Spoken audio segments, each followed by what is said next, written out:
Oke, selamat sore saya ucapkan kepada semua siswa yang ada di Indonesia.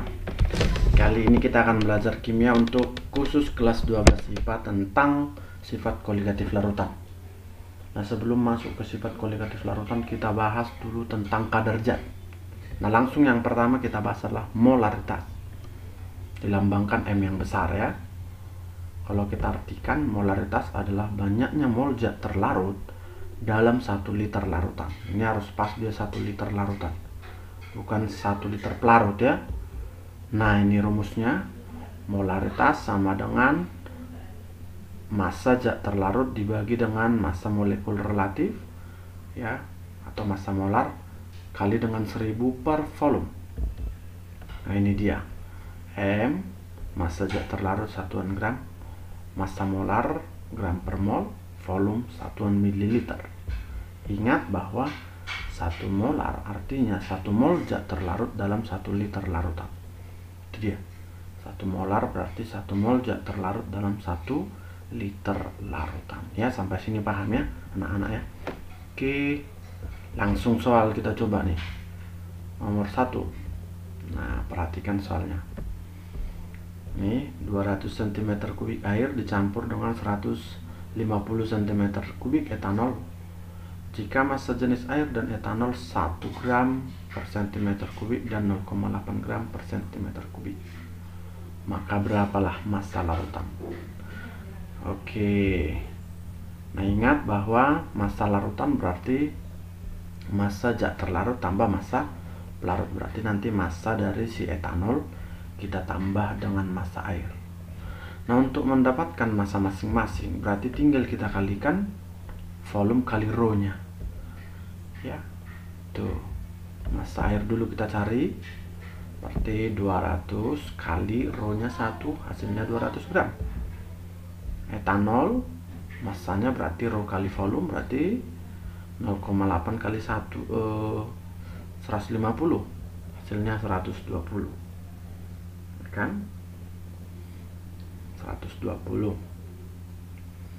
Berarti kalau kita totalkan berarti massa larutannya adalah 320 ya. Tinggal kita jumlah massa air tambah massa etanol, itulah massa larutannya.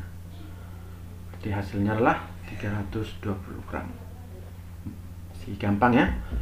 No, berarti jawabannya B. Nomor 2. Nih, dari hasil analisis kuantitatif dalam setiap 10 cm kubik air laut terdapat 200 mg NaCl.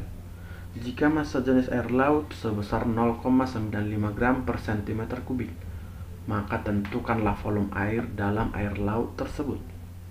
Nah, itu ya. Kita coba lihat ya, jawabannya E ya. Nah, massa air laut berarti volume air laut kali massa jenis air laut. Itu ya, massa sama dengan rho kali volume. Berarti 10 kali 0,95, ini rho-nya 0,95, hasilnya 9,5 gram. Massa air itu berarti massa air laut kurang massa NaCl. Ini kalau kita ubah ke gram berarti bagi 1000 jadinya 0,2 gram NaCl-nya. Berarti kita kurangkan massa air laut tadi 9,5 dikurang 0,2, hasilnya 9,3. Nah, ingat air itu memiliki rho sama dengan 1 ya. Air memiliki rho sama dengan 1, berarti volume air itu sama dengan massa air ya. Jadi 1 liter air artinya 1 kg air, atau 9,3 gram air sama dengan 9,3 ml. Berarti jawabannya E. Masih cukup sederhana. Nomor 3 kita lanjut. Nah, ini.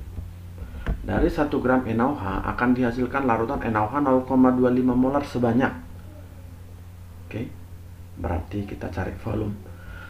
Kita tinggal masukkan ke rumusnya. Molar sama dengan massa zat terlarut bagi massa molar kali 1000 per volume. Molaritasnya 0,25 sama dengan gramnya 1, mR-nya 40 kali 1000 per volume. Nanti kita hitung, dapat hasilnya 100 ml ya. ada pada pilihan yang B.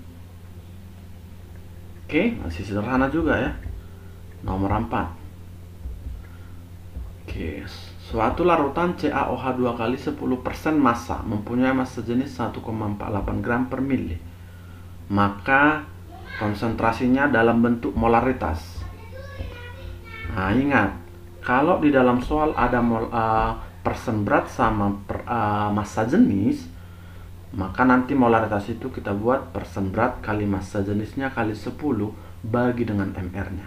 Ingat rumusnya ya. Jika di soal ada persen massa sama massa jenis, berarti molaritas sama dengan persen berat kali massa jenis kali 10 per MR. Maka hasilnya adalah ini 10% berarti 10 kali 1,48 kali 10 per 74. Hasilnya sama dengan 2 molar. Ya, 2 molar. Berarti jawabannya ada pada pilihan yang B ya. Oke, nomor terakhir. Larutan NaCl 0,3 molar dibuat dengan cara melarutkan. Nah, kita berangkat dari pengertiannya saja.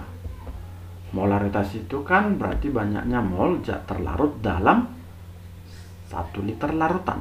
Berarti jawabannya harus ada kata-kata larutannya atau sampai, gitu ya, sampai.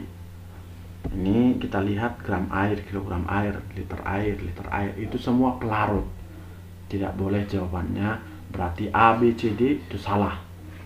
Ya, jadi 0,3 molar berarti 0,3 mol zat terlarut dalam 1000 ml larutannya. Iya, berarti jawabannya adalah E. Oke, berarti demikian pembahasan kita dulu untuk molaritas. Nanti kita sambung materi lainnya. Silahkan ditunggu. Terima kasih.